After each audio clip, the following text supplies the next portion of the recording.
Welcome to the Integral Stage Authors Series. I'm Layman Pascal in conversation with Theo Horesh. Is it Horesh or Horesh? Either. Okay. His new book, The Fascism This Time, is a collection of socio-political and moral analyses of how right-wing authoritarian fascism emerges historically and has been emerging in contemporary democracies, including the United States. How do we stop it in the short term, and how do we stop doing the long-term things that make us vulnerable to it in general? Hi, Theo. Hey, it's great to be here. Let me say a couple of quick things, and then we'll get into some questions. First of all, I was pleasantly surprised to see myself named in the acknowledgments. You've had some great ideas. It's all about the perspective, opening up new perspectives. The other thing I wanted to say up front is, for me, any book that quotes Marshall McLuhan, Wilhelm Reich, Ken Wilber, Guy Debord, and Francis Fukuyama all together is coming from a smart, complex, independently minded, morally concerned person with a big scope. And I think that's something people could appreciate regardless of whether they agree with the politics of the book or not. So well done on that part. Good. First question, what makes the fascism different this time?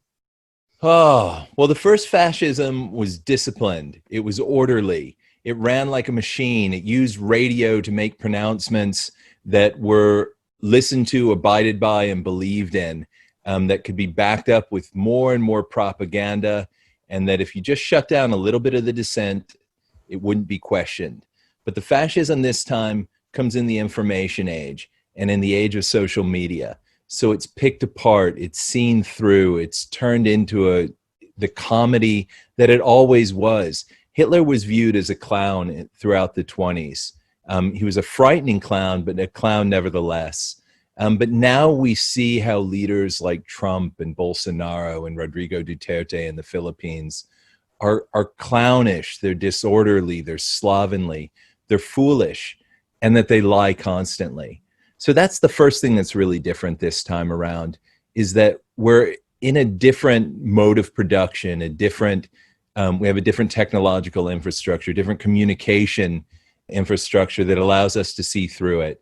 And it looks more clownish. But the second thing that makes it distinctive this time around is that it's an old and worn out ideology. It's not even an ideology. It's just kind of a tendency. I mean, there's a sense in which you can see the tendency towards fascism as primordial. I first got that insight when I was watching The Lion King, of all things, and was like, this is fascism. That what Simba, I can't even remember, is up against is fascism. Now, if you look at it through that primordial lens, you'll see that, well, these tendencies are always there to try to overturn a moral order, invert it, and put the worst person, the worst leader at the top, and then follow behind them and unleash the id, unleash all of your vices, and justify them through getting ahead in that order. That tendency is always there. But this time, we're also coming on the heels of a worn-out ideology that's old, that's dead, and all that we've got behind the fascism this time is the tendency itself. So on the one hand, we're in a different technological and information context where this is occurring. And on the other hand, we're less identified with the philosophy of fascism. And it's more obvious that it's just a generalized tendency. Absolutely. And then the third difference is that we're living in a world that has, for quite some time now, been trying to abide by, the norm has been democracy with basic standards of human rights, where genocide will make you a pariah, where taking land from other countries is virtually unheard of, although Putin revived that in 2014 and 2009 in Georgia. It's mostly unheard of today. So a lot of the things that, and we have deeply entrenched democratic institutions in developed countries, and we even have the semblance of democracy in most middle-income countries. Division of powers, the expectation of the vote, authoritarian traditions are dying, there's no authoritarian ideal. So to actually create a fascist state, as opposed to just having a fascist leader with a fascist following and maybe a proto-fascist party, it's much more difficult. It will take longer. But fascism always took longer to work its mayhem than most people tend to believe.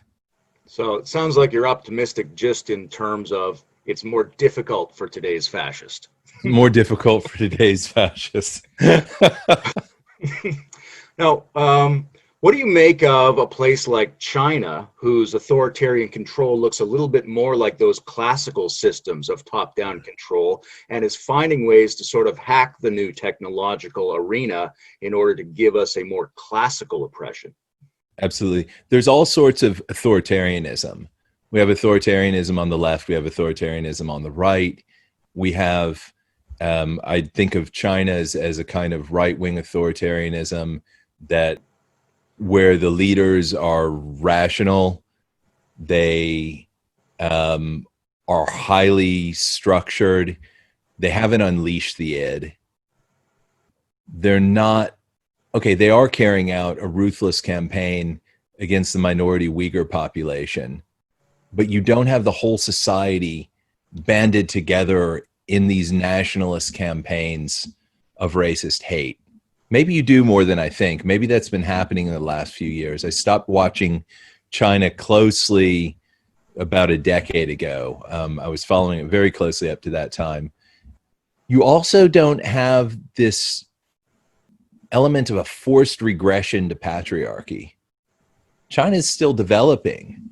What they're doing is they're trying to put a clamp on the freedoms that arise with development. They're trying to manage it. So in that sense, it's not exactly fascist, although it shares a lot of the same tendencies, and it's part of the same concerning trend in the world of a moves towards authoritarianism in all the major countries of the world, aside from a few European states like France and Germany. And even there, you have threatening movements arising that are frightening. It's an interesting stylistic difference. It sort of seems to me that regression, and then the typical form of it is modern to pre-modern systems. Yeah. It's got to go back to a more primitive operating system that is more primitive both in how it handles chaos and how it handles order. So Yes. you can get a version where the regression starts with chaos and summons a more primitive order, but you could get a similar regression that starts with over control and ends up in chaos. Oh, beautiful. Down the Chinese route. I love it. It's interesting when you start looking at that. Well, is the regression to blue, to amber, or is it to red?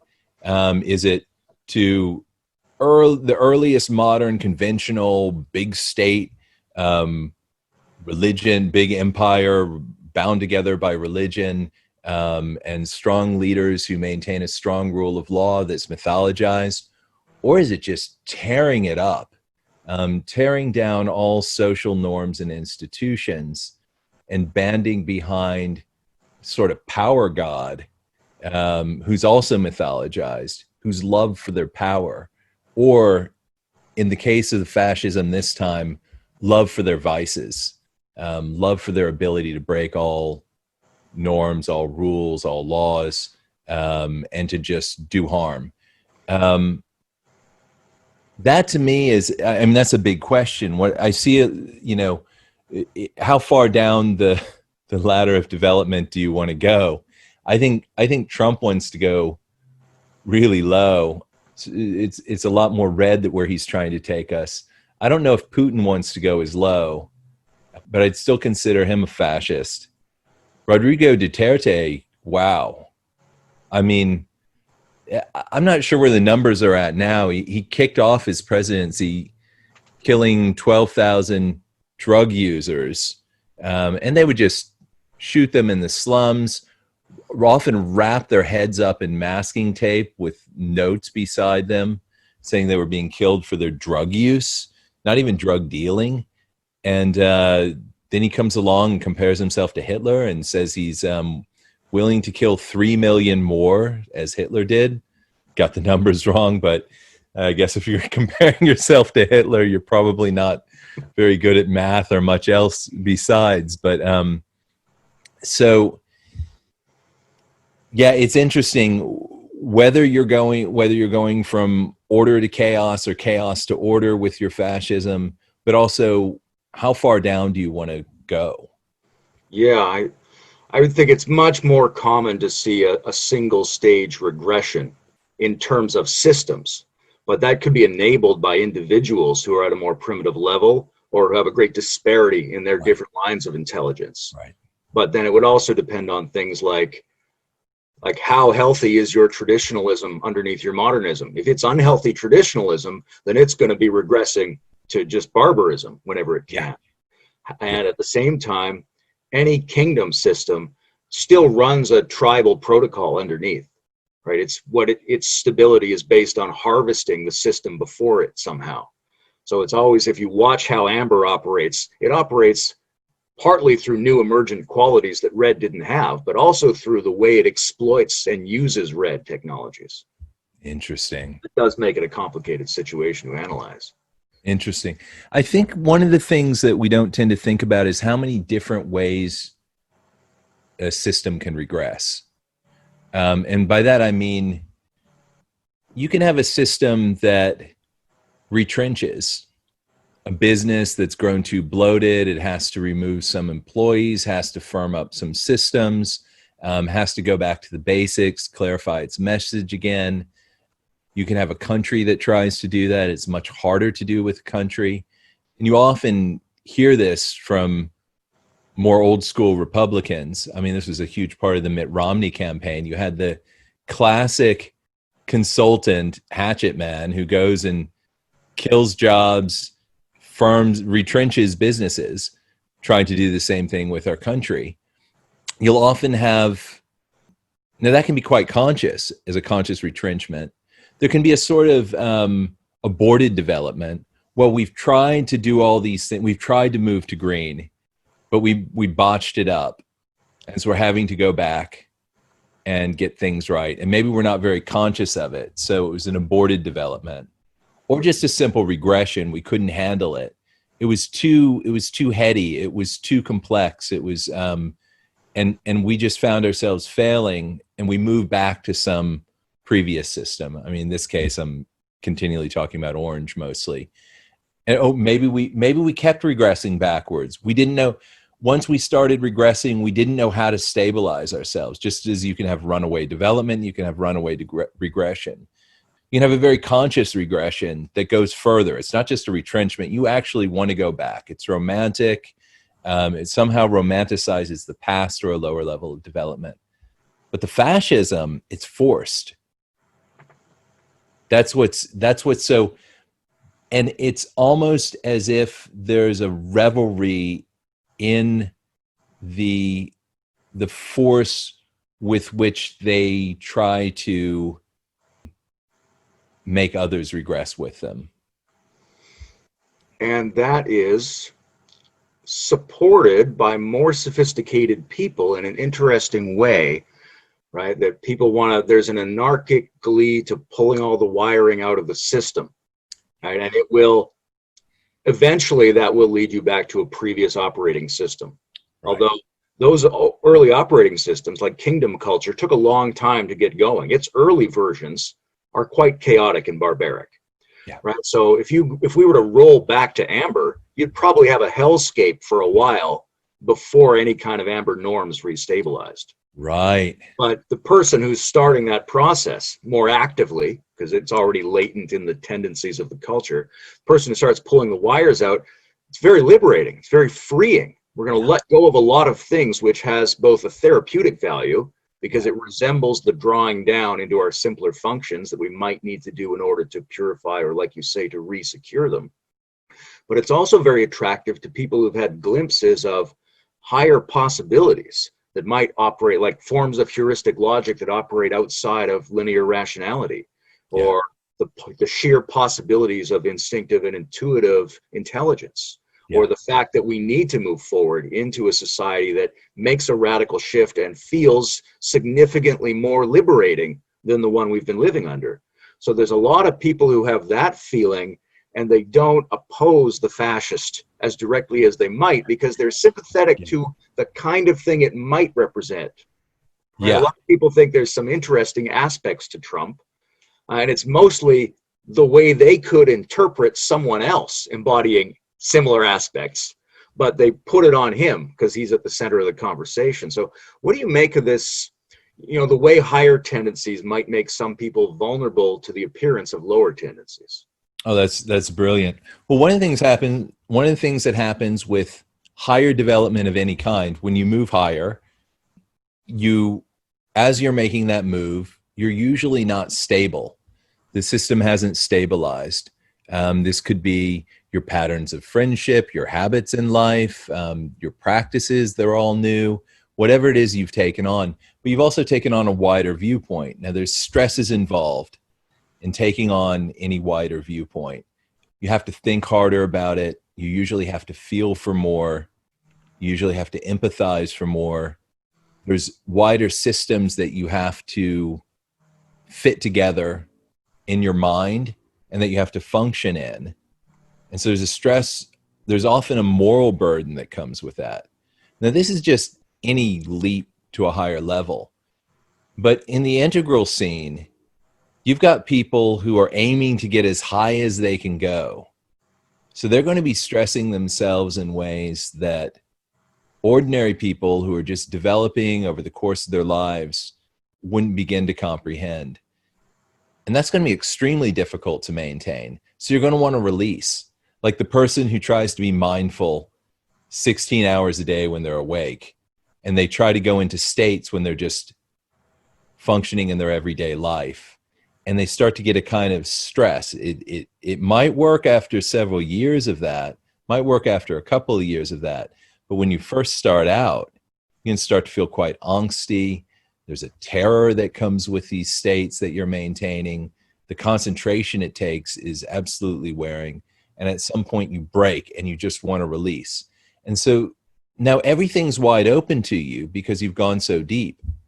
And so at that point you want to free up all of these things from below.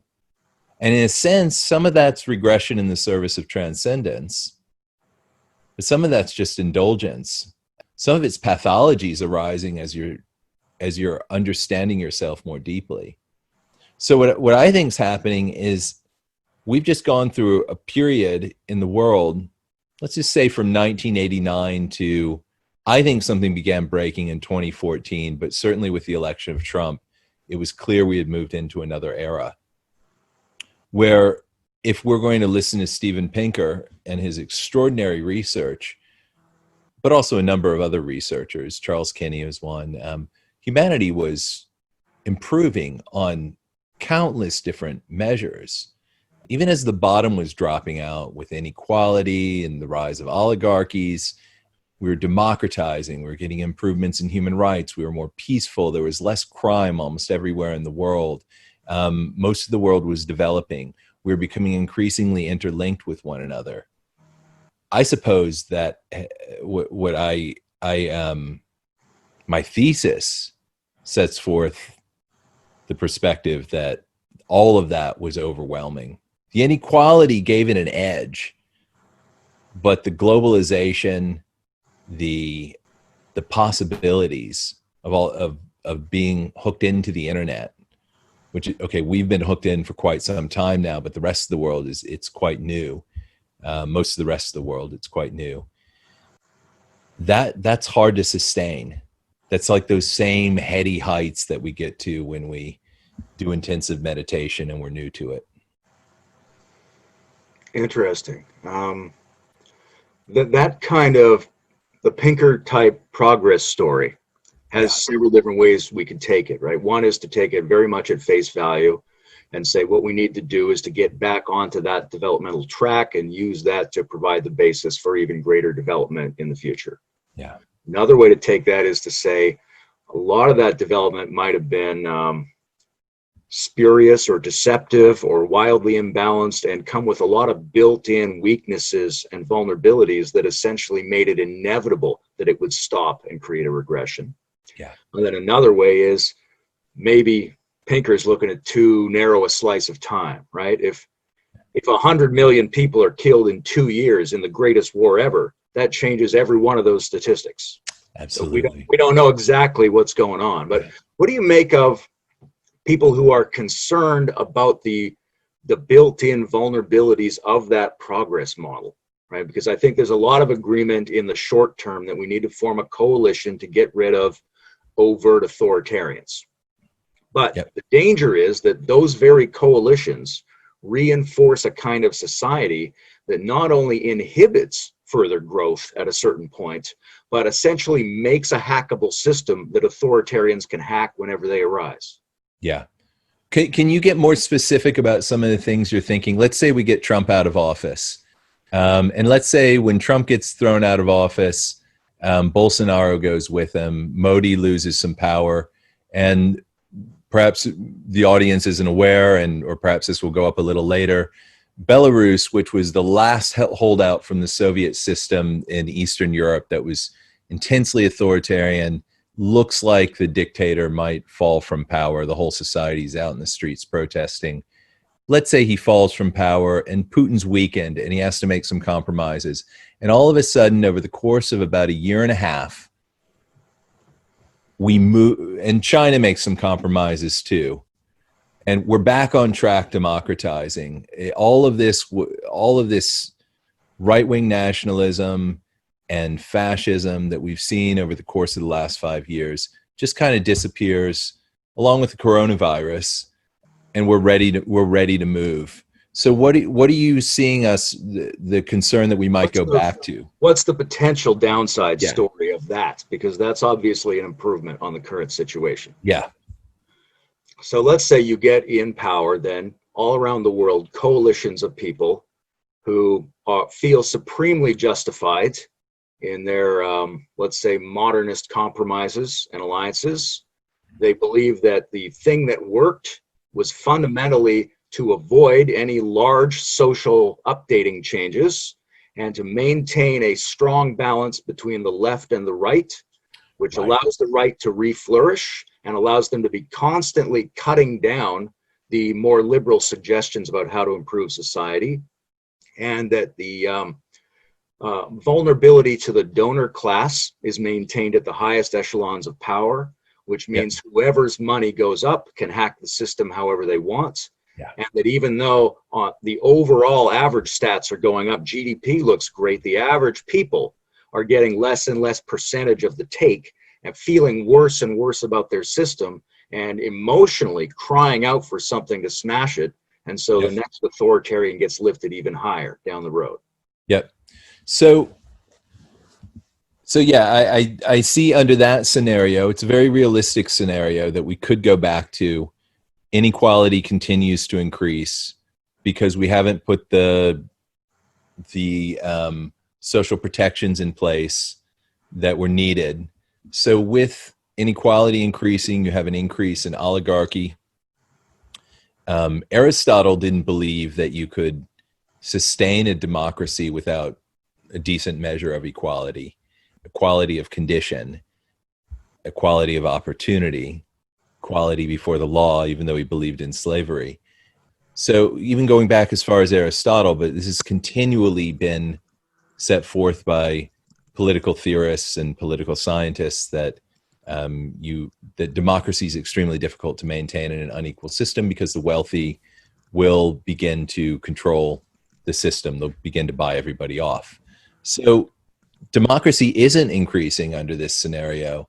And what you often hear on the left is, if this continues, we're going to get something worse than Trump. Now, I can't think of a historical example where you knocked out of power someone who was at all fascist and you went back for some time and the fascists came back in power and they were even worse. Hitler, Mussolini, when they fell, everything changed. Robert Paxton, one of the leading scholars of fascism, said some of the closest close to contemporary examples we've had in recent years of fascists would be Slobodan Milosevic in Serbia, Saddam Hussein in Iraq, could say ISIS came out of that and was worse, but ISIS didn't really take over the government of Iraq. They were this movement that did this weird thing, and they found another territory to stay in. Gaddafi in Libya, you can have chaos. So you might have chaos if you knock someone out of power and you don't have systems in place, but we're not going to have that in developed states. It's possible in a state like India, but the chaos was that they never had these systems in place to begin with, and he was in power for so long and he set up a mess. You won't get that with Modi. You won't get that with Bolsonaro. It's possible in Russia you could get something worse. I don't see it happening in the US. I think the thing about fascism, what makes it fascist is you have these ethnic majorities, or they want to be majorities, and they used to be majorities, desperately clinging to power, and they become cultish in following a leader who tells them lies that they want to believe, who draws them into his inverted moral order, where all of their worst impulses are justified. And then he falls from grace, and it's like leaving a cult. You wake up, everybody looks at what happens, and it's kind of shocking. It's stunning. What did I just get into? What did I support? And all the studies begin to come out into what happened, and all the historians come out of the woodworks, and all the people in his own party and his own movement who were suppressed come out and tear him apart. But I worry that what we get anyways just won't be that good.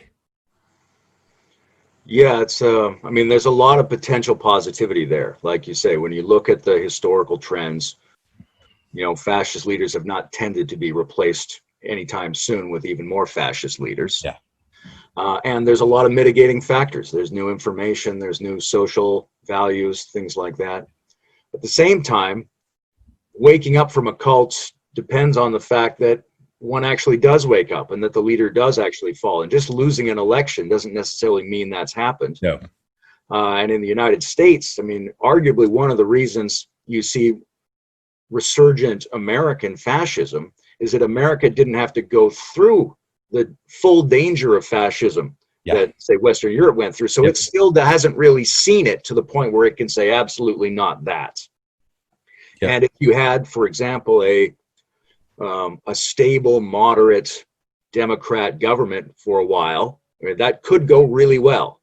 Yeah. On the other hand, it could create a situation where they stall on any economic reforms and go full in on the culture war, creating increasing tension in people's actual lives, delaying really urgent climate change that maybe can't be handled in a moderate incrementalist way, and agitating conservatives even more by doubling down on progressive identitarian politics, even if they only do it in a rhetorical, superficial way. So that's a scenario in which a lot of the people who went Trump are even still around for that, and they're even more pissed off now.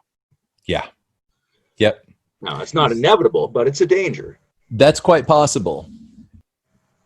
My guess is they would find something different, something new. Maybe they'd go back to their old republicanism.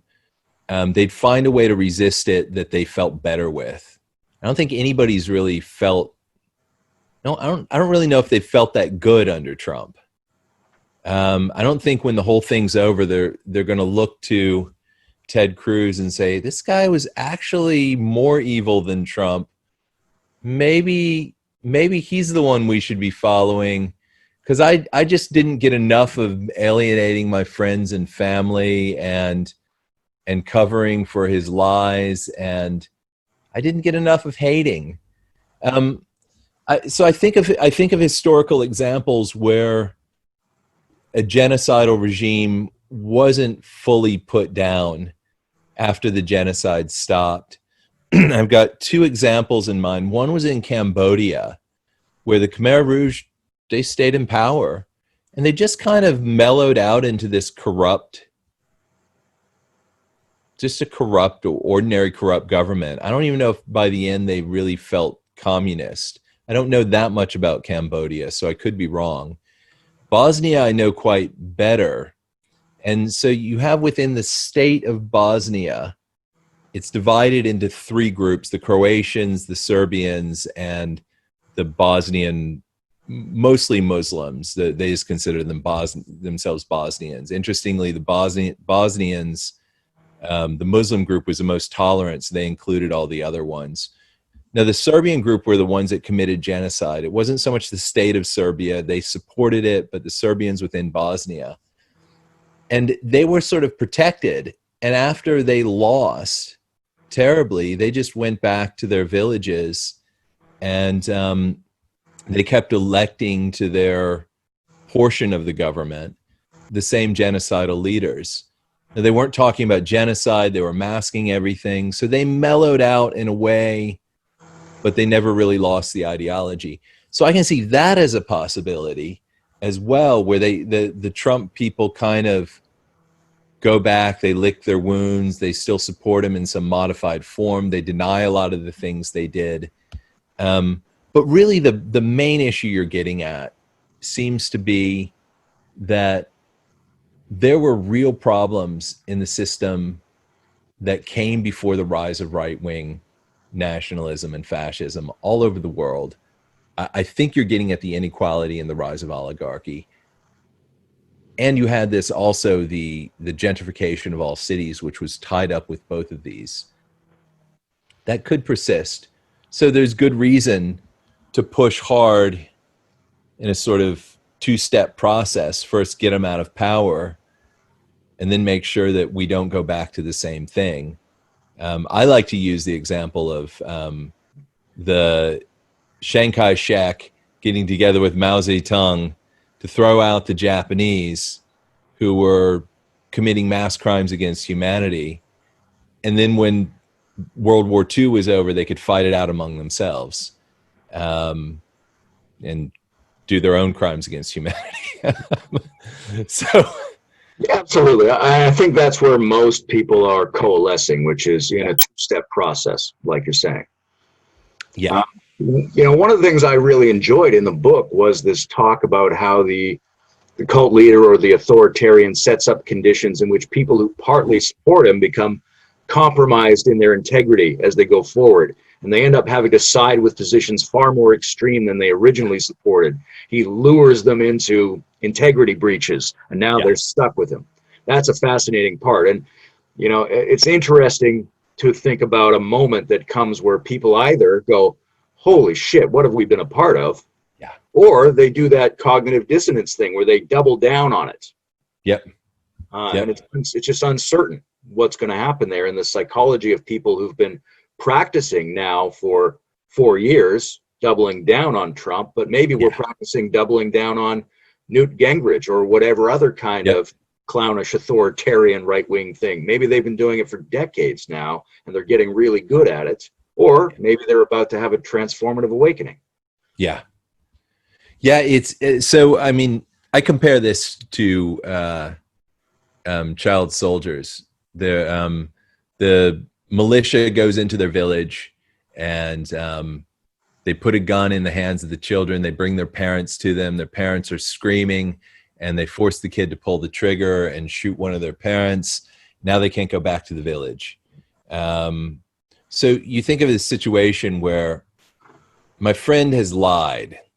Friend lied to his partner and he lied in front of me, and now I have to go along with the lie and I get pulled into it. Now I'm lying to his partner all the time, let's say about his affair. And now I'm morally compromised in a profound way. I didn't want to be a part of this thing. I didn't expect it. I just thought I was hanging out with my friend. And imagine this, just countless lies, and you're having to justify them to your friends. And now you're a part of it. Now you're the liar. It was racist, countless racist statements and racist legislation that's been put forth. And he's a racist, but you've got to defend him because you voted for him and you think this is better than the other guy or gal in this case. And so now you're a liar and you're a racist. And this is your identity. You've taken on his identity. but you also get some freedom, because now you're free to say whatever's on your mind, all the sexist and racist things you wanted to say, but also all the cruel things that you wanted to say on social media. When those starving kids came up on that page and you were just sick of it. You were just sick of it because you didn't want to have anything to do with this other country. And you're wondering, why aren't we paying attention to me and my job back home? What are all these do-gooders caring about? Because that was how you'd always been responding to the starving kid that came up on the TV. You just couldn't say it, but now you could say it. Now you're saying it freely and fully. You're in it. This is an evil force. So at first it just seems, oh, well, this stuff is bad. I point out in my book, okay, racism's bad, sexism's bad. They're bad because they do harm in some way to people for the accidents of their birth. They harm a person because of something they had no control over. But there are worse things than racism and sexism. Genocide. There's pure sadistic cruelty is worse. So we can come up with all sorts of things. But just what about stealing? What about doing violence to someone who doesn't deserve it for no reason whatsoever? What about lying? What about infidelity? There are all kinds of things that are terrible. Now, it's not just liberal values they're going against. It's a whole moral structure. So yes, they're in deep now. How do they get out? That's a big question, and I'm going to ignore it for the moment, because one of the things that I kept wanting to ask you as I read through the book was, what do you love so much about Erich Fromm? I don't know. It's funny. Sometimes a thesis just keeps coming up. And so his escape from freedom thesis just kept coming up. I just kept seeing people running from their freedom. And I see it everywhere. I mean, there's a part of me that sees every major grouping I can think of regressing in some way. There's some individuals that aren't, but you see the left oftentimes retreating into narrower identity politics or into a very clear economic agenda, which I strongly support, a social democratic economic agenda, without the wider global view that so often has characterized the left in the past. You see the retreat of environmentalists from a much broader perspective on countless different environmental concerns plaguing the world, not least of which is overpopulation, contracting into a narrow focus on climate change that centers around the Green New Deal. You don't have to think about it. You don't have to say anything. All you have to do is say we're doomed and cite the Green New Deal. So you see this on the left, but obviously we've talked about how we see it on the right, but you also see it in a lot of the personal development communities, where they're moving more and more towards power. You see it in a lot of the new agey spiritual movements where they're moving towards conspiracies. You see it in the integral movement where they're moving towards a sort of attack on green that often looks quite compatible with the fascism that we're seeing arising. We can go into that more later if it's appropriate, because I imagine people will have some questions about it. But I see it all over the place in the integral movement. There's a fragmentation of the development. There's people moving into an anxious way of being, away from their practices that had kept them open, moving away from a more globalized view into a national view of things. It's a fascinating concept. The motive to escape from freedom seems a little counterintuitive, even though it has resonances with a lot of spiritual traditions that say that we are sort of actively creating our own separateness. Yeah. It's also very aligned with Wilhelm Reich's work, who situates the problem in our physiological refusal to experience the excitations that would go along with a more free way of living. Yeah. But underlying all of this, I would think, is the presence or absence of adequate supportive conditions to make people ready to feel those feelings, ready to make the efforts of freedom, ready to be plastic enough to adapt to the complexity of new environments and technologies. So what do you think's missing in society and civilization and people and families such that we aren't ready to handle what's emerging for us. And we can go up the ladder of development from um, start at red. Let's say, well, how much has the millennial generation, how much power and raw strength have they had the freedom to express? What is it about information age society that makes people so milquetoast, so concentrated narrowly in little things, and so soft? So there's a lack of power somewhere. Part of it is the power of the imagination in a schooling system that focused on the maths and the sciences for the last 20 years or more. Let's move up to amber. So what's happened to our social norms, our traditions? Um, what what what has what's happened to those basic threads of community that held neighborhoods together, that held cities together, that where we knew what history to look to when we wanted to understand our roots? So there's a weakness on this level as well. The weakness that occurs when there's no religion in amber. There's no mass-based religion. So there's a shakiness on that level as well. We lack the strength, that power, that raw power. We lack the stability. Now we move up to orange, and we're looking at science has gone off the rails. There's no oh, I'm into science and rationality, so I know how the world works. I learned that in my K through 12 education, and I sort of mastered it in college. Now, if you're into science, you're bombarded with a constant stream of counterintuitive studies, the next one contradicting the last. So rationality has become counterintuitive, and we've deconstructed it, and we see how we've deconstructed it psychologically, and we see how our rationality is oftentimes completely irrational, and this is just part of human nature. We all know about this, and we don't really know what to do with it. So that sort of clarity of mind and that ability to move through the world rationally and to achieve our goals, that's fallen as well. Now we move up to green. Well, what's the function of green? I usually think of green as everything gets opened up. All of these dualities that had characterized life before green, mind and body, self and other, us and them, nature and culture, they begin to break down. We start to see how these things are actually connected. It's a beautiful time.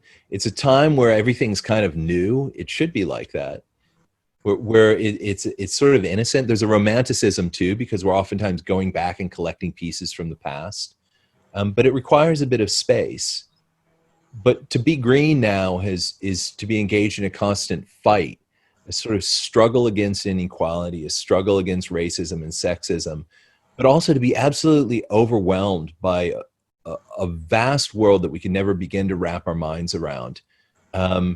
There's too much complexity in the interrelationships, perhaps because we've studied it so much, perhaps because we know so much about it. And in many ways, we just haven't set up the structures of green. So there's a shakiness there as well. Now I look at all of that and I just see shakiness all around. How are we going to move beyond that when all of these other levels, so many of us are so shaky. We're so unstable. Now, one of the things I loved about Bernie was I actually thought he was solid on all of those levels going up to green. I didn't think he was integral. I didn't think he had that dynamism of consciousness. I just thought he was solid on all those different levels. And so I think a lot of what we need is that solidity. We need to fill in the blanks. Now you can do that by going up to a higher stage and looking back on the spectrum of development and filling in the missing pieces. And maybe that's what we need to do. But I also think you can do your next level up the right way in such a way that it integrates what came before. And we just haven't been doing that. Yeah, it definitely seems like the wider the base, the more stable you can build higher. Yeah. Right. And it's an interesting take there, to think, well, maybe we didn't get to be barbaric enough. Maybe we didn't get to be traditional enough. Maybe we didn't get to be rational enough. Yeah. Yeah.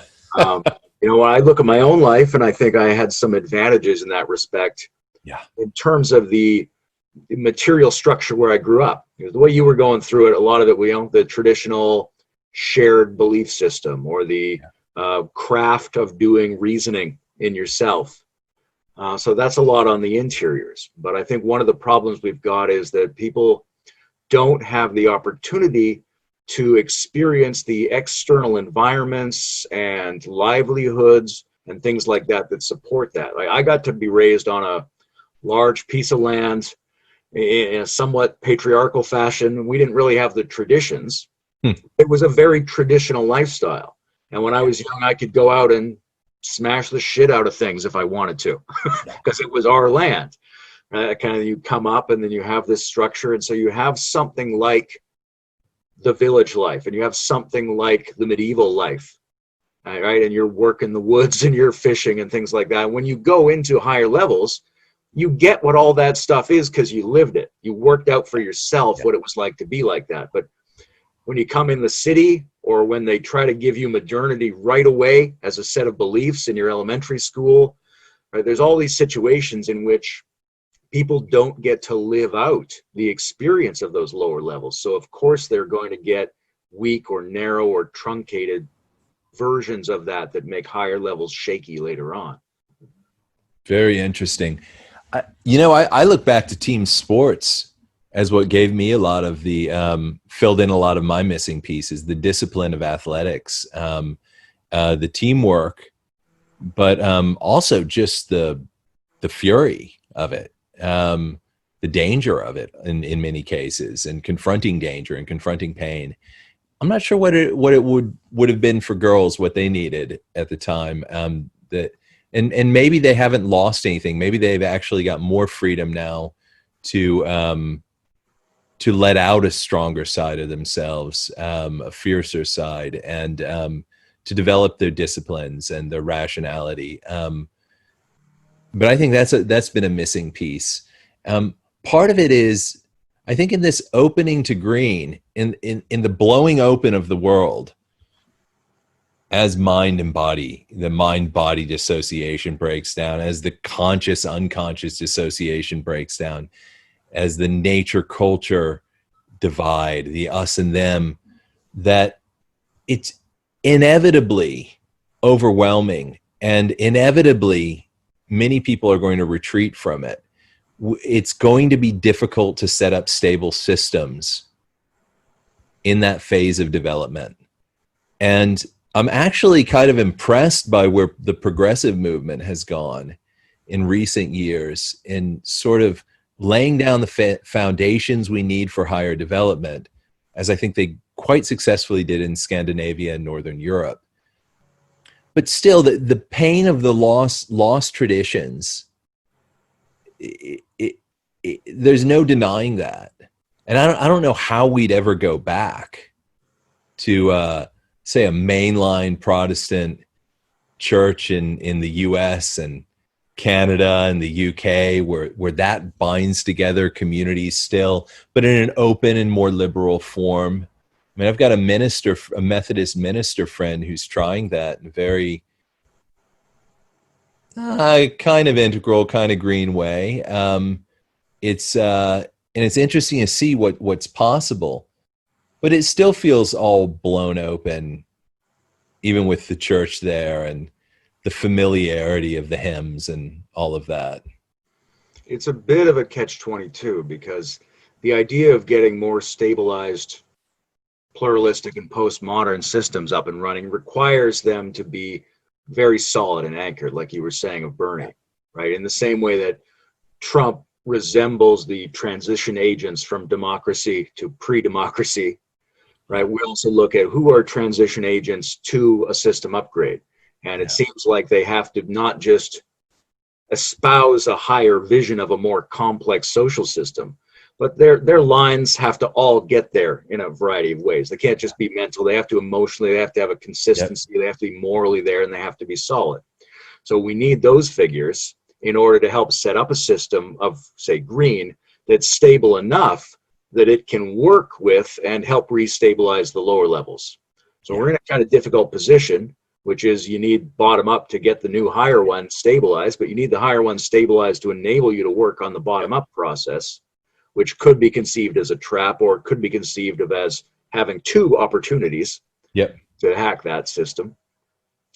I tend to think of green as primarily about enfolding externalities, right? So that if you have a dyad, then multiplicity is what was left out. If you have an individual, then their environment is what was left out, right? If you have an economy, then what about the people who aren't getting paid in that economy? If you have society, what about ecology? Just try to fold in what was left out by rationalist modern linear logics.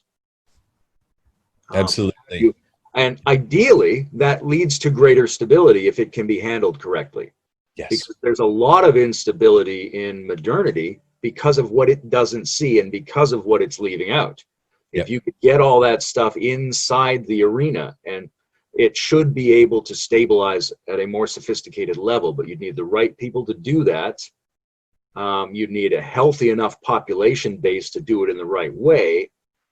You'd need to thwart, like you're saying in this book, serious, egregious regressions, but you'd also have to have some method of distinguishing yourself from and putting up a fight against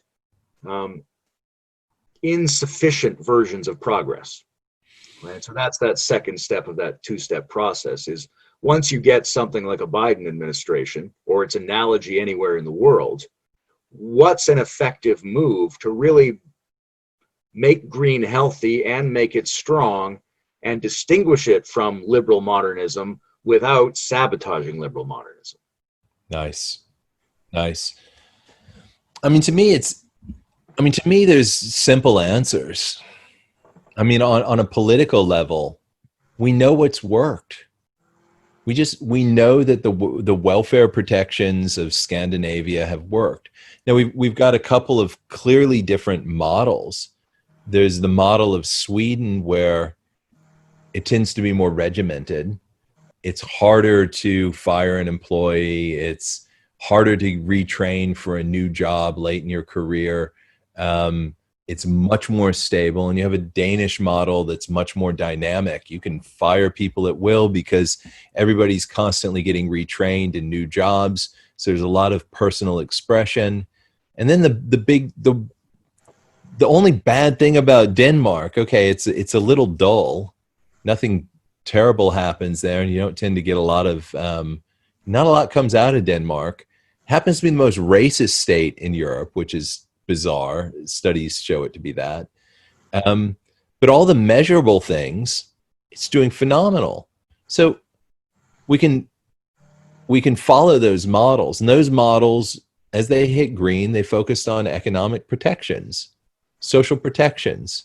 They didn't play identity politics. Now the U.S. has troubles that aren't present in states like Denmark and Sweden. One thing, we're vastly bigger, which means every single person has less access to the political system, vastly less. I think I put it together one day and put it in my book that when a Danish person votes for their head of state, they have something like, 42 times the say that the average American does.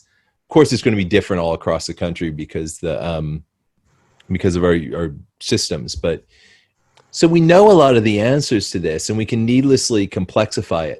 Now, when it comes to getting it right inside ourselves, how do we develop personally and socially? That's a different story. I think we've got a long ways to go there. One of the things I liked about the book, because I use the word nihilism a lot. Nihilism? Nihilism, yeah. Nihilism. Oh, nihilism. I thought it was a... pronounce it. I go either way. I heard neoliberalism truncated. Yeah, I'm a little skeptical about the term neoliberalism, but I'm pretty clear on Me too. And I see a very straight line from what I would call latent nihilistic trends in a civilization and in individuals, and their eruption into a sort of mobilized, overt form that I would call fascism, right? When it starts putting on uniforms and going around and doing it officially, then that's fascism, but it's the expression of this underlying nihilism. Now, you use the term, and you don't explicitly define it in the text. No. So I wondered how you appreciate that word. What do you think it means in terms of the book? First of all, I'll say thank you for highlighting in some discussion somewhere on an integral thread the way nihilism is mobilized. Your articulation of it shed new light on it for me. When I think of nihilism, I think of the urge to destroy things. And there's something, it's like being an asshole. Being an asshole is just, it's not just about not caring about something. It's about not caring that you don't care. Being a nihilist, it's not just about destroying something. How is it? You're reveling in the act of destroying. There's like another meta level on top of it where you're looking at yourself destroying something and you're feeling good about that. The destructive impulse is at a higher level or at a meta level. So there's two stages of it. Now that destruction can be as simple as, I'm not brushing my teeth tonight before I go to bed. You know what? I'm not brushing my teeth tonight. Screw my teeth. I don't care if I get cavities. They just feel like making this the night that I don't brush my teeth. It's not, oh God, I'm really tired. I got to go to bed. I don't want to do it. I'm too lazy. There's something different that clicks into place. Now, cruelty can creep into that nihilism quite easily, but I think it's something else. It's a joy that's taken in destruction.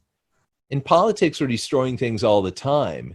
You're defeating your opponent in debate. You're defeating them in Congress or in Parliament. You're killing a bill.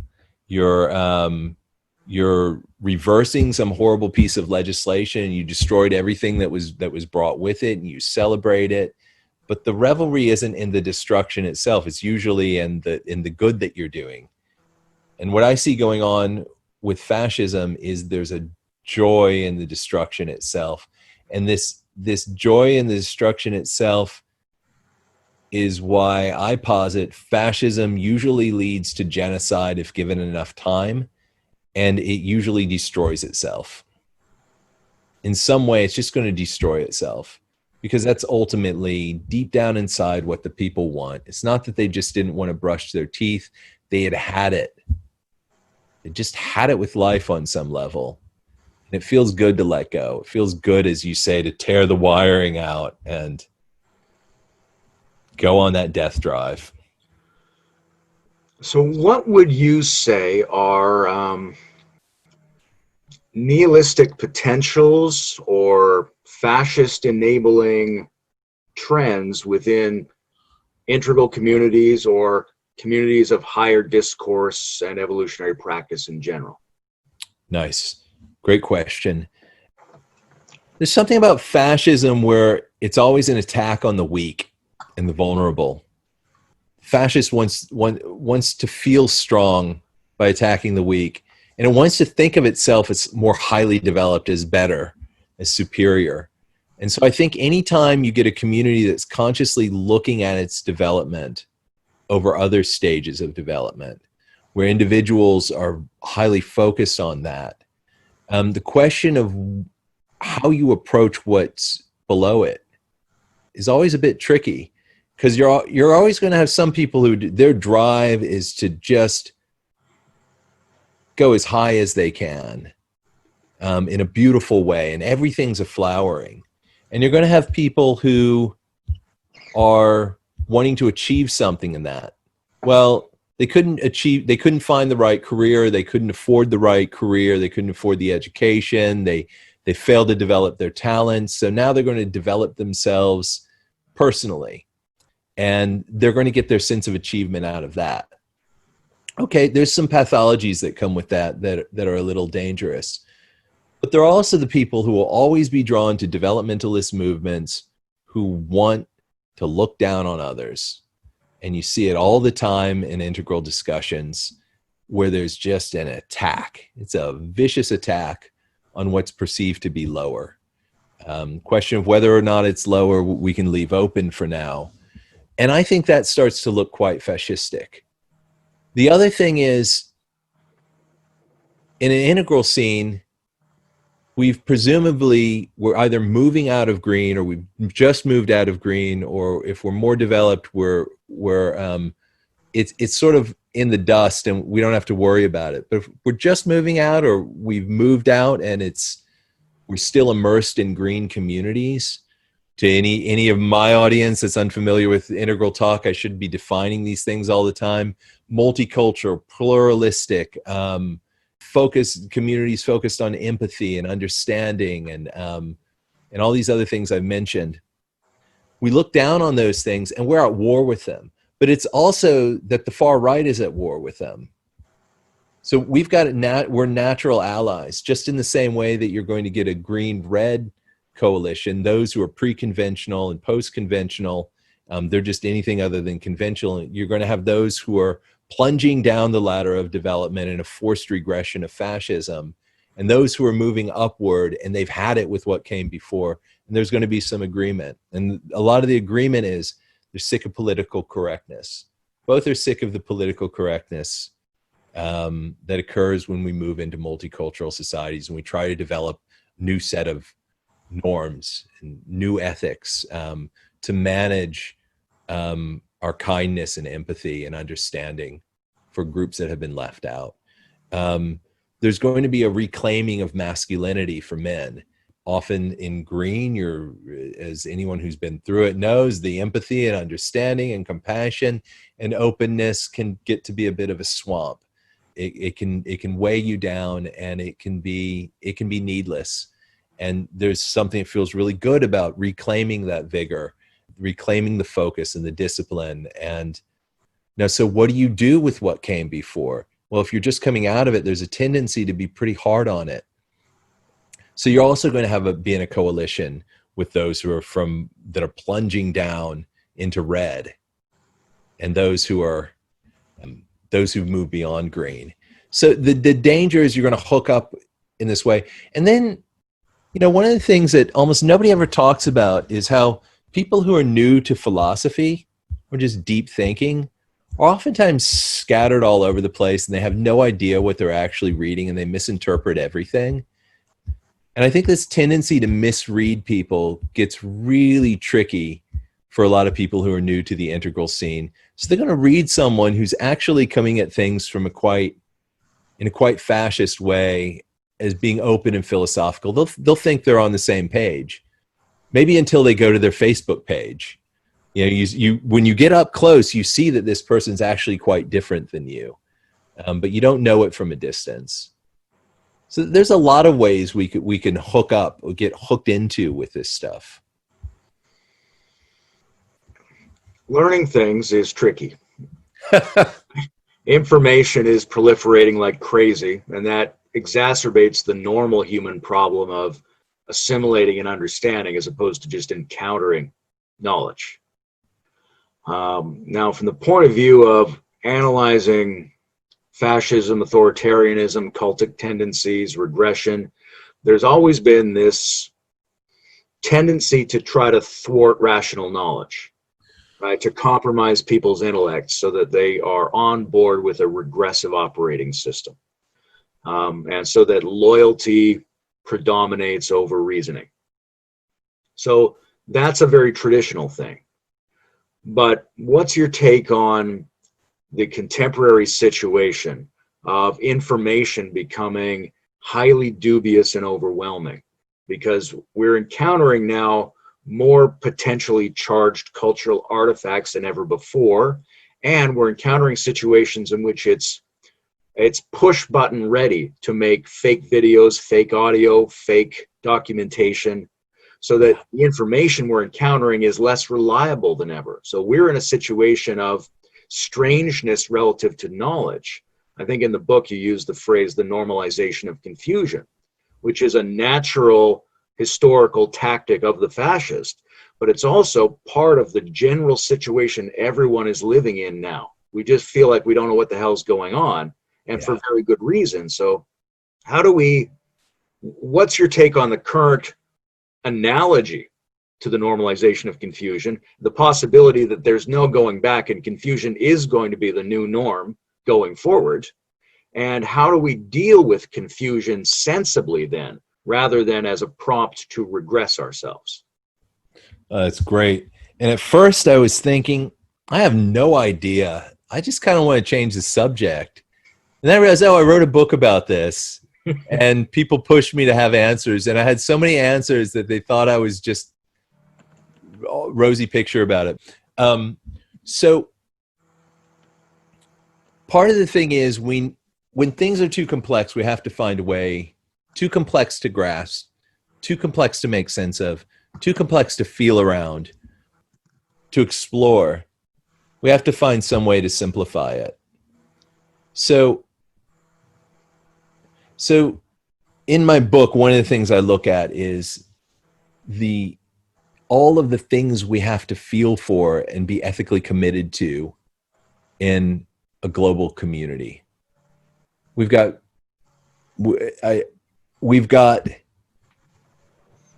people so poor and hungry, malnourished, we couldn't imagine it. We've got refugees whose plight is so dire, we could never imagine it. We've got victims of genocide who become the refugees, who often wind up starving, but they suffer a different sort of fate. And this is happening in so many countries. We can't study them. We can't study their situations. We can't commit ourselves to them in a highly intelligent and rational way, because we can focus on certain ones. We can choose a country, say Syria, and figure it out and work on it for 5 years. But even that takes a lot of dedication. So we're not going to grasp the world and all of our moral commitments to it unless we're extremely dedicated over some number of decades. But then we add in all the environmental concerns, and we add in the basic political concerns, the sex trade, the drug trade, globalized terrorism, and these just compound upon one another. So what do? What's the ethic? The ethic I come up with is loving all life. So we can simplify that vast array of moral commitments and all of these things that we have to do something for into learning to love all life. And it just so happens that there's spiritual practices that we can do that will help us to grasp other kinds of complexity that will encourage us to love all life. Now, I think that's the way we need to approach the complexity in other areas as well. It might be so simple that we create a norm around fact-checking, which we already are, and that we begin to take Wikipedia much more seriously as a comprehensive site, and when a new issue arises, go to the comprehensive site that has all the perspectives laid out, and then from there, work into the different perspectives. And of course, Wikipedia will get things wrong, but the only studies of it that I'm aware of have shown that it's actually more accurate in randomly chosen articles than academic papers. So we can do things like that. I think we've already begun to do this in two areas that we've gotten sort of mixed results on the internet. One is, oh my God, there are all these websites we could go to all over the world. What are we going to do when there's so many blogs? Well, we just wound up all going to Facebook, Amazon, and a few other sites. Well, what do we do with the aesthetic complexity? The whole world has been brought together now. We're living in multicultural societies. It should be a mishmash of everything, and it's too much. Well, what did we do? We moved into this millennial, austere, simplistic, Apple-style aesthetic that simplified it all. I initially set out in 2007, I think it was, to write a book called The Age of Integration that was about how we would integrate all of these things. And it became Convergence, the Global of Mind, which is about how do we just grapple with the world itself? How do we wrap our hearts and minds around the world and live well? So I think there's a lot of answers, but the answer is usually going to mean going to a higher level, seeing how it all hangs together at a more abstract level, then grounding that. Might be aesthetically grounding it, might be grounding it through a particular lens that we use, a particular mental framework. It might be through an ethic that encompasses more. Social and procedural and cognitive and aesthetic simplification. Yeah. And some kind of political analogy to that as well, which is interesting, again, in terms of the two-step process. Like right now, we've set up this kind of progressive liberal and some conservative alliance to remove the current American president. But what comes next is the challenge of either replacing or overhauling the liberal establishment. That seems like there's a need for progressives and conservatives to have some degree of alliance on that, because they're the ones who are naturally sensitive to critiques of liberal modernity. But there's a question about to what degree can that actually happen, right? Can pluralists and ethnocentric people cooperate in any meaningful way to challenge the current dominance of the orange meme? Is it a matter of putting progressive systemic ideas into a more traditional conservative tone? And how does the attempt to balance a left and a right form of progressive green intelligence come together to create the possibility of a new center that can challenge the existing center? What's your take on, because both of those that's two different ways of asking about pluralism and conservatism, as the left and right of green, but also as green working with amber. How do you feel about those kinds of alliances? I think they're a disaster. So I'll put it out really strongly, because I know that listeners will be there'll be some listeners who are tempted towards it. We've seen this happen across Europe. Americans and probably Canadians don't see it much, but there's been a lot of work on what's changing in Europe. And what you got in Europe was often former communist areas, former communist groups shifting to the right and becoming far right extremists. And so what you'll get oftentimes with the right-wing nationalism and fascism in Europe is, not always, but it's a bit less neoliberal and oligarchical. And oftentimes they'll be talking about preserving the welfare state provisions that the communists used to defend. But what binds them together is railing against multiculturalism. Now, it just so happens that a lot of the groups that are targeted are the poorest and most vulnerable groups. So the idea of holding together this coalition around supporting the poor and vulnerable and marginalized doesn't make sense if you're going to pull in the right with the racism. Also, it's repugnant, and it requires a regression in a way that getting on board with neoliberals, which we might want to go into later, doesn't. With modernists, doesn't. I think those modernist values are much easier to respect than these ethnocentric values, especially ethnocentric values in complex modern societies where ethnocentrism can result in incredible pain and it's not functional. It's not like, oh, you get great things out of ethnocentrism in a modern multicultural society. You just get a society at war with itself and usually political corruption as a result. So I don't know how they can come together in that sense. Now, there's another sense in which they come together around conspiracies. The mainstream, modernist, rational, science-based, common sense-based center and center-left is then attacked from the margins of the utopians, the idealists, the spiritually adept who see that everything's more complex than most people believe, those who've lifted the lid off of repressed viewpoints, who see that there's vastly more viewpoints that can be held, and those who are desperate to find a way to attack what's higher than them, what's more developed than them, the system that they could never begin to cope in, that they couldn't socially adjust to, that they're too uneducated to fit into. I think there you have an explosion of the system that doesn't really do any good either, where you get this far left, far right joining together. Meanwhile, is the Democratic Party really that centrist as their policies suggest?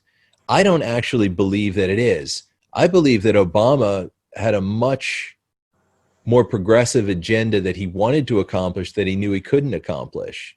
When he said that a single payer system or Medicare for all was a better system, he just thought it was impossible to get in our system and it needed to be taken off the table because there was no hope of it. And the numbers were different in 2009. The enthusiasm was different, and the politicians that would support it were different at that time. I think he's making a rational calculation about what he can get through, and I think this is oftentimes what you find with mainstream liberal parties.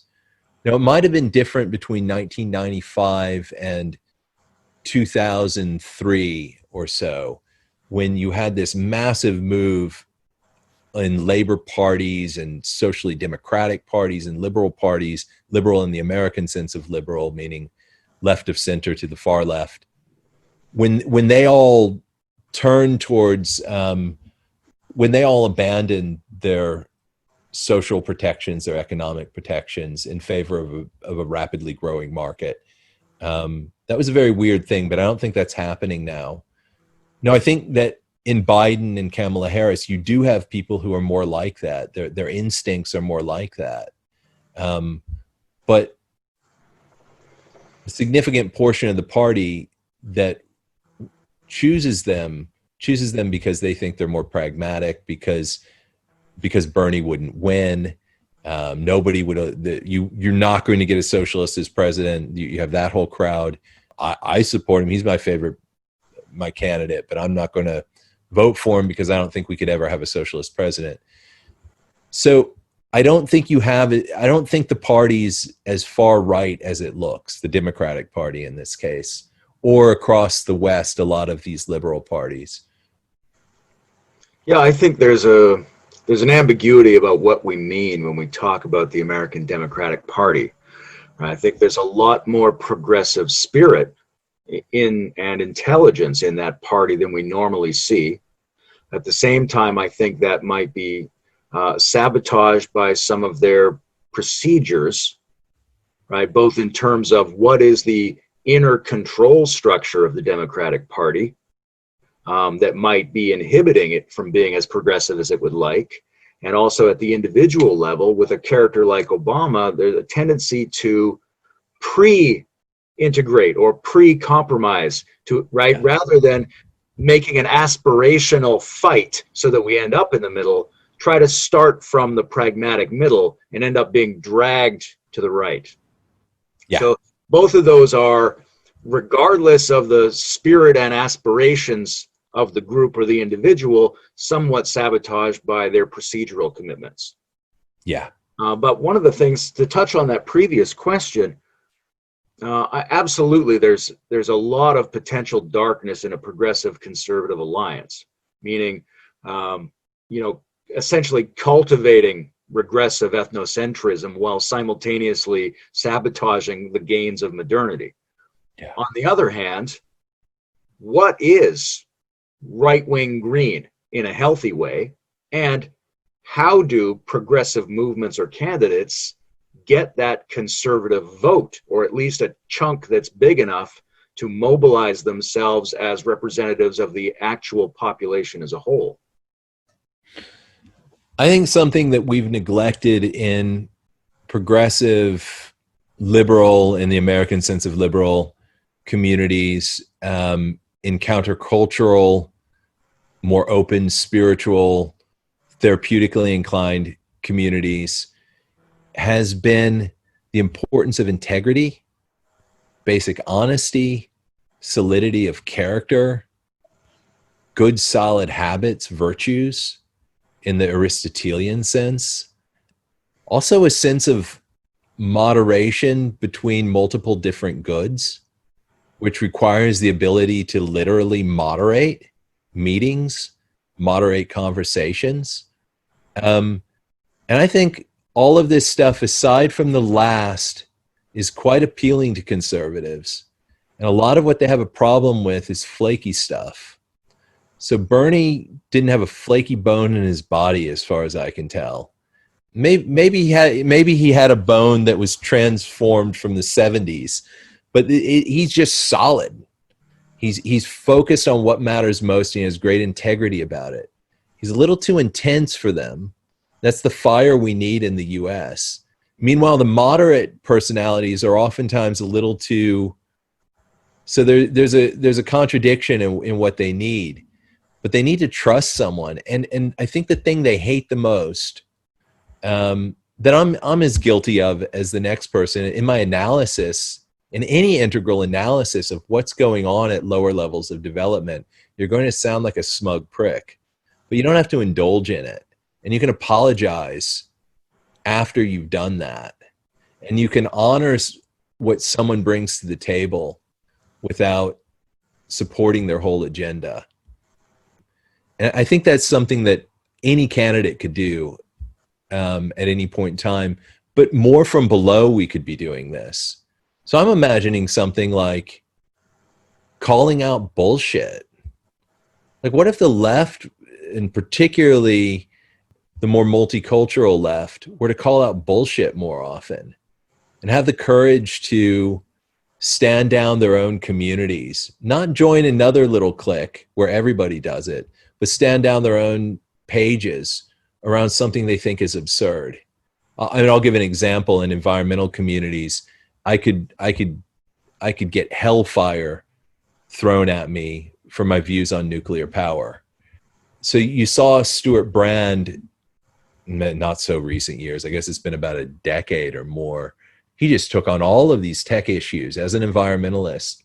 And in his book, Whole Earth Discipline, he highlights all the environmentalists that supported nuclear that are really quiet about it, but they let it slip in one statement here or there. They let it slip in another statement. So we often lack courage with our own communities, and that turns people off. So there are all these ways we could eat into that vote. They're rational, they're honest, they involve great integrity, they involve calling bullshit. They involve calling bullshit particularly in flaky ways that people hurt people close to them. It involves honoring the courage of someone like John Kasich for probably getting, I can only imagine the loss of support he got in his own community, among family, among friends, the pain he's been in over 4 years for almost standing alone in the end against Trump. As one by one, the Republican resistance just went silent. This is how I think you build a coalition. Yeah, I agree with a lot of that. I think a coalition requires very human qualities, which are shared by everyone in the coalition. And in order to emphasize those qualities, to some degree, you have to de-emphasize your views on things, right? Like with Kasich, it's very easy and somewhat appropriate to say, look, this is not the kind of Democrat we need. It might not even be the kind of Republican we need. This is really not the face of what should be happening. But at the same time, apart from your evaluation of his views and values, like you said, you can appreciate the move that he's making. Yeah. And I think that's true more in general. I think like someone like Bernie was able to get an interesting amount of support as a human being from people who otherwise would completely disagree with his topics. Yeah. Yeah. You know, I want to say more about Kasich. The moment I heard Bill Clinton open his mouth in the 1992 Democratic primaries, I laughed out loud at how full of shit he was. The moment I heard John Kasich open his mouth in the Republican primaries in 2016, I thought, this guy's got integrity. I just felt his integrity. It was so clear to me. And of everyone, again, among all the Republicans that had a lot to lose, particularly a political career, he stood the strongest against Trump. And I think you can see that integrity in people where you disagree with all their values. Things he said in the debates were better than the other people, but he came to power with the Tea Party movement. You know, he's got very different values than mine. I mean, but you can respect other values. You can respect what binds you together at a more basic level. And I don't think that requires us to be integrally developed. I don't think that requires us to be second tier. I don't think that requires us to be beyond, having moved past pluralism and multiculturalism to some extent. I've seen plenty of people who are in all other instances green just respect integrity, because they've held to the importance of the lessons they learned at earlier levels, and they didn't want to leave anything out when they moved to a new level. And that's having integrity. Yeah, just in this last couple of days, we've seen this thing with Kasich and AOC as sort of divergent possibilities at the Democratic Convention. But something that they both have in common is the willingness to take a stand against their own team. Oh, right. And that's something I think we need to be looking for, the alliance that brings together the most number of people who are willing to demonstrate that they can take a stand against their team. yeah. You know, it would have been interesting if Alexandria Ocasio-Cortez had come back and said something to the extent of, well, Kasich should be aware, John Kasich should take note of the fact that he's now part of the extreme of this meeting that's about to take place. And we share a lot in common. We share a lot in common in speaking our minds against our own teams. We share a lot in common in having great integrity and care that we put into our work, in not being corruptible. And we should recognize where we differ and where we're the same. And he should also recognize that he's coming into a party here, and it would be nice to do so more gracefully. There's no need to get in a culture battle with them. We must be getting near the end of this now, but you know, what else could we cover that you would like to cover? And or what are you happiest with in this book that I haven't asked about yet? Oh, very interesting. You know, the thing that I mean, the book started as a bunch of different articles, and then the articles were put together in a table of contents, and I filled in the missing pieces with new chapters that I turned into articles, and then I cleared out a bunch of the material from each of those articles that was more timely, and I made it more abstract, and I expanded them. And so the whole thing is just kind of blossomed out. And one of my concerns originally was that I would get too focused on hammering against the far right. And I feel like I successfully didn't hammer away at the right so much as this very unique thing that happens that I call fascism. It's so different than what we conceive of as right-wing populism. I was really happy that that came out, that I was able to still be respectful of conservatives, so much so that the book's barely been up, and one of the 4 reviews that's up on Amazon is from a friend who calls himself a neoconservative who proudly voted for Bush, and he's ravingly supporting the book. I didn't expect that I would pull that off. Another thing is, I didn't think I would be able to write an accessible book without referencing integral theory that packs so much developmental complexity into it, that reference so many developmental moves in a kind of subdued, non-explicit way. I was really happy about that. I was also happy about the thing that I set out to do after Trump was elected, which is get to the root of why democracy matters so much. Why does it give us freedom? Most people, I don't think, can answer that question, why democracy makes us free, not just politically or socially, but personally, what it frees up in us. And I think I was able to articulate that in a way that highlighted the escape from freedom that's always present in the fascist forced regression. That felt really good. And I wanted to make this a global book. It didn't just focus on the United States. A couple of pieces, they were thoroughly focused on the US and Trump. And I didn't just want to reference what was happening in all of these other places. I wanted to really tie it all together and speak to them. And I feel like for my audience that I've addressed something that's happening in India and that's happening in Brazil and that's happening in Israel and it's happening in Syria and Russia and Hungary. And maybe they're all not fascist or proto-fascist, but they're really similar. And it seems that the analysis that was mainly focused on the US, that was deeply informed about Russia and Israel and Syria, has been able to be applied to other places. And I think there's something about a global view that's important above and beyond a second tier view, which tends to be global by nature because it encompasses so much more, and it's got to be systemic and holistic and differentiated.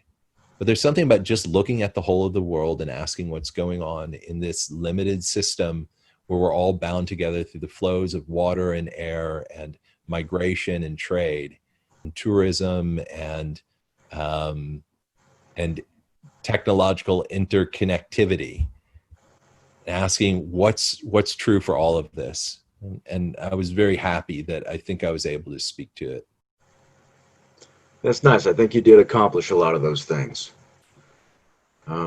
Speaking of the world, you know, and the way we've seen authoritarianism rise all around the world for the last decade or maybe few decades, it's tempting to ask the question, what should we have been doing that we haven't been doing to prevent this? But the corollary question is also very interesting, which is, what have we been doing to oppose this that actually isn't anything, that doesn't do anything? Right? Because very often you can see the people are in the streets, you know, and it's still going more and more authoritarianism, and the protests aren't helping. And what Yes. are we doing that doesn't do anything? Well, I grew up in the 70s and 80s, and the hedonism and the rebellion from authority per se, geez, that was pretty damn useless. I'd say a lot of the experimentation in the 90s, the philosophical experimentation, the extremes we went to around environmentalism, the deep ecology movement, the social ecology movement, ecofeminism. Wilber hammers away at these things in sex ecology and spirituality. That was pretty useless. I actually say that a lot of the effort to do environmentalism through ethics, why weren't we doing it politically? Well, we needed to change the systems, and I went through all of this. That didn't work. So these were my own failures. And of course, since around 2009 with the Iranian Green Revolution, but maybe before then, the Lebanese Cedar Revolution, then the Arab Spring, but you had all the protests breaking out in Russia and India and Brazil. These were focused on corruption and inequality, but they failed to say that because they weren't well organized. One of the key things we could have done to knock out authoritarianism in the 2010s would have been to adopt nonviolent strategy.